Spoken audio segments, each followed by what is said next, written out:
Shalom, berakar dalam firman hari yang ke-130, kita akan membaca dari kitab 2 Tawari pasal 13 sampai 15. Mari kita berdoa. Terima kasih Tuhan, kami datang kepada Engkau dengan penuh sukacita dan kami percaya bahwa Tuhan terus akan memberkati kami dalam pembacaan dan pendengaran firman. Terima kasih, terpujilah Engkau dalam nama Tuhan Yesus. Amin. Pasal 13. Dalam tahun ke-18 zaman Raja Yerobeam jadi rajalah Abia atas Yehuda. 3 tahun lamanya ia memerintah di Yerusalem. Nama ibunya ialah Mikaya, anak Uriel dari Gibea, dan ada perang antara Abia dan Yerobeam. Abia memulai perang dengan pasukan pahlawan-pahlawan perang yang jumlahnya 400.000 orang pilihan, sedangkan Yerobeam mengatur barisan perangnya melawan dia dengan 800.000 orang pilihan, pahlawan-pahlawan yang gagah perkasa. Lalu Abia berdiri di atas gunung Semaraim yang termasuk pegunungan Efraim dan berkata, "Dengarlah kepadaku Yerobeam dan seluruh Israel. Tidakkah kamu tahu bahwa Tuhan Allah Israel telah memberikan kuasa kerajaan atas Israel kepada Daud dan anak-anaknya untuk selama-lamanya dengan suatu perjanjian garam? Tetapi Yerobeam bin Nebat, hamba Salomo bin Daud, telah bangkit memberontak melawan tuannya. Petualang-petualang orang-orang Dursila berhimpun padanya. Mereka terlalu kuat bagi Rehabeam bin Salomo yang masih muda dan belum teguh hati, dan yang tidak dapat mempertahankan diri terhadap mereka. Tentu kamu menyangka bahwa kamu dapat mempertahankan diri terhadap kerajaan Tuhan yang dipegang keturunan Daud, karena jumlah kamu lebih besar, dan karena pada kamu ada anak lembu emas yang dibuat Yerobeam untuk kamu menjadi Allah. Bukankah kamu telah menyingkirkan imam-imam Tuhan, anak-anak Harun itu dan orang-orang Lewi, lalu mengangkat imam-imam menurut kebiasaan bangsa-bangsa negeri-negeri lain, sehingga setiap orang yang datang untuk ditabiskan dengan seekor lembu jantan muda dan 7 ekor domba jantan dijadikan imam untuk sesuatu yang bukan Allah. Tetapi kami ini Tuhanlah Allah kami, dan kami tidak meninggalkannya. Dan anak-anak Harunlah yang melayani Tuhan sebagai imam, sedang orang Lewi menunaikan tugasnya, yakni setiap pagi dan setiap petang mereka membakar bagi Tuhan korban bakaran dan ukupan dari wangi-wangian, menyusun roti sajian di atas meja yang tahir, dan mengatur kandil emas dengan pelita-pelitanya untuk dinyalakan setiap petang, karena kamilah yang memelihara kewajiban kami terhadap Tuhan Allah kami, tetapi kamulah yang meninggalkannya. Lihatlah, pada pihak kami Allah yang memimpin, sedang imam-imamnya siap meniup tanda serangan terhadap kamu dengan nafiri isyarat-isyarat. Hai orang Israel, jangan kamu berperang melawan Tuhan Allah nenek moyangmu, karena kamu tidak akan beruntung.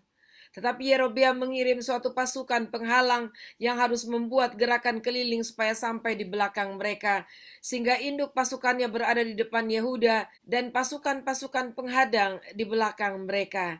Ketika Yehuda menoleh ke belakang, lihatlah, mereka harus menghadapi pertempuran dari depan dan dari belakang.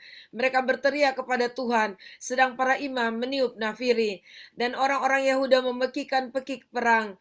Pada saat orang-orang Yehuda itu memekikan pekik perang, Allah memukul kala Yerobeam dan segenap orang Israel oleh Abia dan Yehuda. Orang Israel lari dari depan Yehuda, tetapi Allah menyerahkan mereka ke dalam tangan Yehuda. Abia dengan laskarnya mendatangkan kekalahan yang besar kepada mereka. Dari orang Israel mati terbunuh 500.000 orang pilihan. Demikianlah orang Israel ditundukkan pada waktu itu, sedang orang Yehuda menjadi kokoh, karena mereka mengandalkan diri kepada Tuhan Allah nenek moyang mereka. Abia mengejar Yerobeam dan merebut daripadanya beberapa kota, yakni Betel dengan segala anak kotanya, Yesana dengan segala anak kotanya, dan Efron dengan segala anak kotanya. Tak pernah lagi Yerobeam mendapat kekuatan di zaman Abia. Tuhan memukul dia sehingga ia mati. Abia menunjukkan dirinya kuat. Ia mengambil 14 istri dan memperanakan 22 anak laki-laki dan 16 anak perempuan. Selebihnya dari riwayat Abia, langkah-langkahnya dan titah-titahnya tertulis dalam kitab sejarah Nabi Ido. Pasal 14. Kemudian Abia mendapat perhentian bersama-sama dengan nenek moyangnya, dan ia dikuburkan di kota Daud. Maka Asa anaknya menjadi raja menggantikan dia. Pada zaman pemerintahannya, negeri itu aman selama 10 tahun. Asa melakukan apa yang baik dan yang benar di mata Tuhan Allahnya. Ia menjauhkan mezbah-mezbah asing dan bukit-bukit pengorbanan, memecahkan tugu-tugu berhala, dan menghancurkan tiang-tiang berhala. Ia memerintah orang Yehuda supaya mereka mencari Tuhan, Allah nenek moyang mereka, dan mematuhi hukum dan perintah. Ia menjauhkan bukit-bukit pengorbanan dan pedupaan-pedupaan dari segala kota di Yehuda, dan kerajaan pun aman di bawah pemerintahannya. Karena negeri itu aman dan tidak ada yang memeranginya di tahun-tahun itu, ia dapat membangun kota-kota benteng di Yehuda. Tuhan telah mengaruniakan keamanan kepadanya.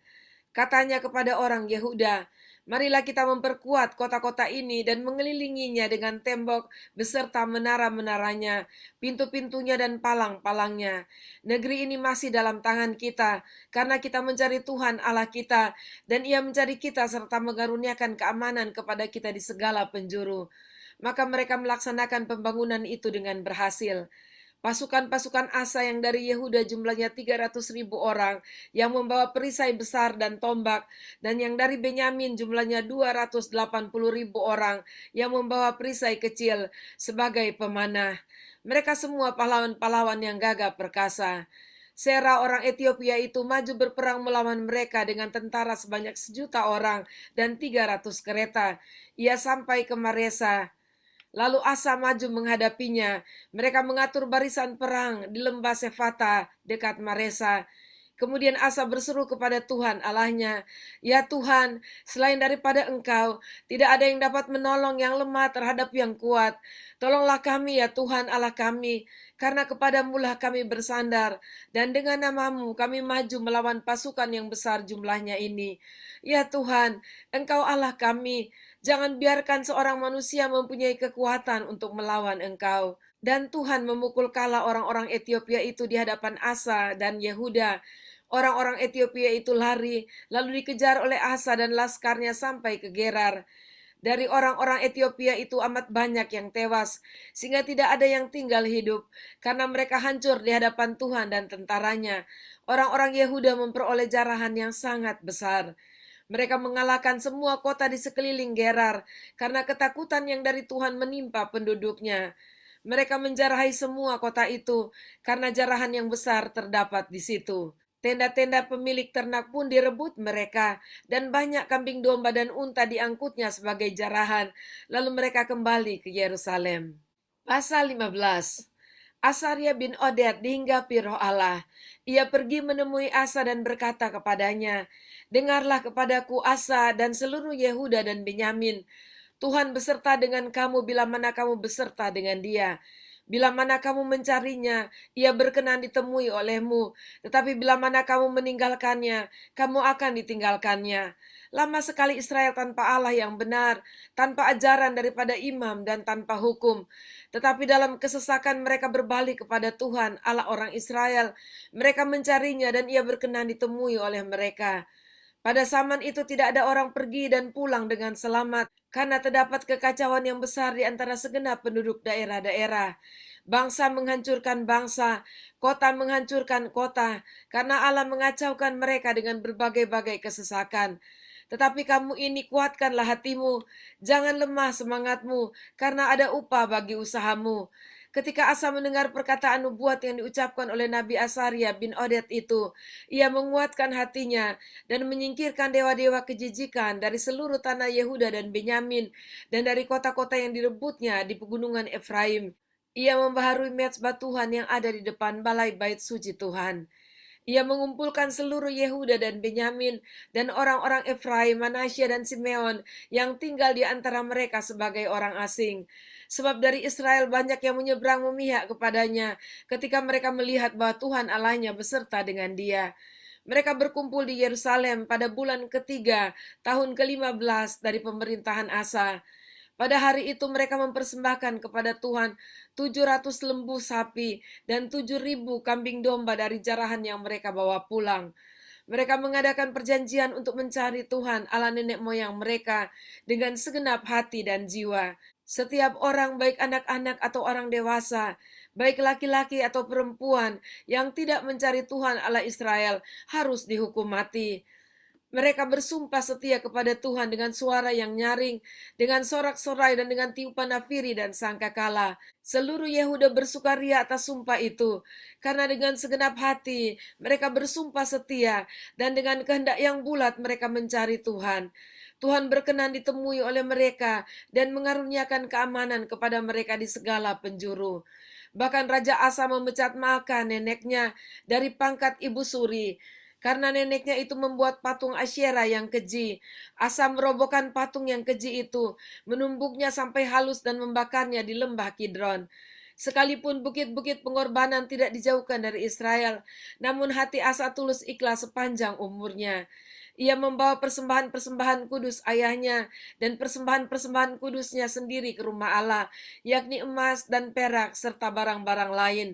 Tidak ada perang sampai pada tahun ke-35 pemerintahan Asa. Demikianlah pembacaan dan pendengaran firman kita pada saat ini. Dan kita bersyukur dengan membaca bagaimana Abia, Raja Yehuda, sungguh-sungguh terpaut hatinya kepada Tuhan dan mengandalkan Tuhan. Dan Tuhan mengaruniakan kemenangannya atas Israel, saudaranya sendiri. Dan Tuhan juga memberkati anaknya yang menjadi raja menggantikan dia, yaitu Asa. Dan Asa sungguh-sungguh berpaut hatinya kepada Tuhan dan dikatakan bahwa dia hidup benar. Dan Tuhan sungguh-sungguh menyertai dia. Dan bersama-sama keturunan Yehuda dan Benyamin dan juga beberapa dari suku Israel yang lainnya yang menyeberang menjadi orang asing di dalam kerajaan Yehuda. Mereka sungguh-sungguh mengambil keputusan untuk hidup benar di hadapan Tuhan. Dan Tuhan berfirman melalui nabinya, apabila mereka setia dan apabila mereka mencari Tuhan, maka Tuhan menyertai mereka. Luar biasa, dan seperti itulah seharusnya kita lakukan sebagai umat Tuhan. Hati kita terpaut kepada Tuhan, kita sungguh-sungguh mengambil keputusan untuk hidup benar dan hidup mengandalkan Tuhan, dan kita akan melihat penyertaan Tuhan yang luar biasa atas kehidupan kita. Mari kita berdoa. Terima kasih Tuhan buat firman Tuhan pada hari ini. Kami boleh belajar dari kehidupan Abia dan juga Asa yang menjadi Raja Yehuda, bahwa mereka mengandalkan Tuhan, hidup benar dan sungguh-sungguh hati mereka terpaut kepada Engkau. Tolonglah kami agar kami dapat mengandalkan Engkau dan mengambil keputusan yang sungguh-sungguh untuk hidup benar. Dan kami percaya bahwa pada saat kami mengambil keputusan benar terhadap Engkau dalam kehidupan kami, Engkau juga akan melakukan apa yang terbaik bagi kami. Dan kami bersyukur Tuhan di dalam nama Tuhan Yesus. Amin. Puji Tuhan, sampai jumpa besok. Tuhan Yesus memberkati.